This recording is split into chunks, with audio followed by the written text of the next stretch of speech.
Is Warsaw the gloomy, dark, and powerful turn-based tactical RPG that tells a gripping story of forgotten World War II history? Or the Army Guy reskin of Darkest Dungeon you never asked for? Watch on and find out.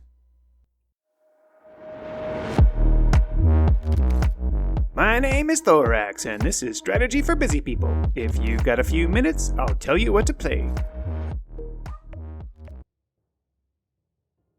Strategy for busy people isn't always fun and games.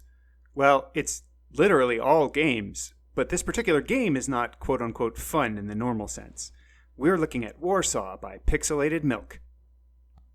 If you've been watching this channel for a while, you know that I'm not a huge fan of turn-based games. I've played a few, and they have often gotten only so-so reviews. I saw Warsaw and thought that this was an interesting treatment of the genre, but I had little idea what I was actually in for.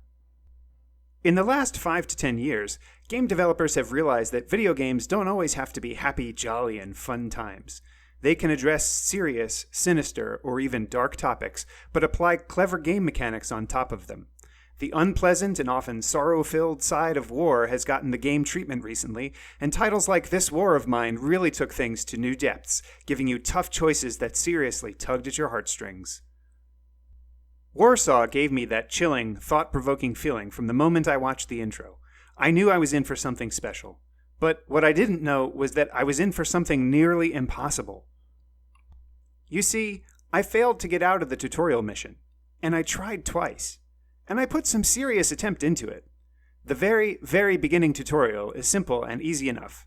It teaches you the combat and exploration systems, and then introduces you to your home base. You pick some characters and set out on your first mission, and that's where things went sideways. Your characters can heal during the mission, but when they get back to base, they are stuck at the least health level that they got to during the mission. They have to rest and heal before they can go out again. Or you can send them out injured and hope for the best. You can choose to skip a mission, but that has consequences. The game is divided up into districts, and each district has a production benefit and a morale level to simplify things a bit.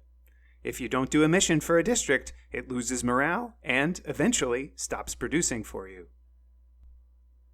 Look, I love a challenge as much as the next gamer, but I can't deal with too many choices that are all high-stakes choices, and every aspect of everything is a high-stress and/or depressing topic.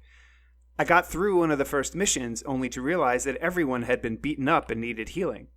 I used a lot of bullets.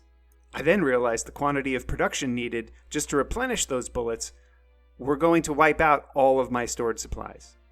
I quit. I just couldn't handle it. The fact is that this is quite a well-made game. The mechanics are great, and I enjoyed the turn-based combat, unlike in many other games. If I had to nitpick one thing, it would be that determining where some mission waypoints were on the map was challenging, but that seemed kind of like the point. War is confusing, and you don't always really know where to go, especially in the war-torn, bombed-out back streets and alleys of Warsaw during World War II. Before I give my final verdict, take a moment to like this video and subscribe to the channel.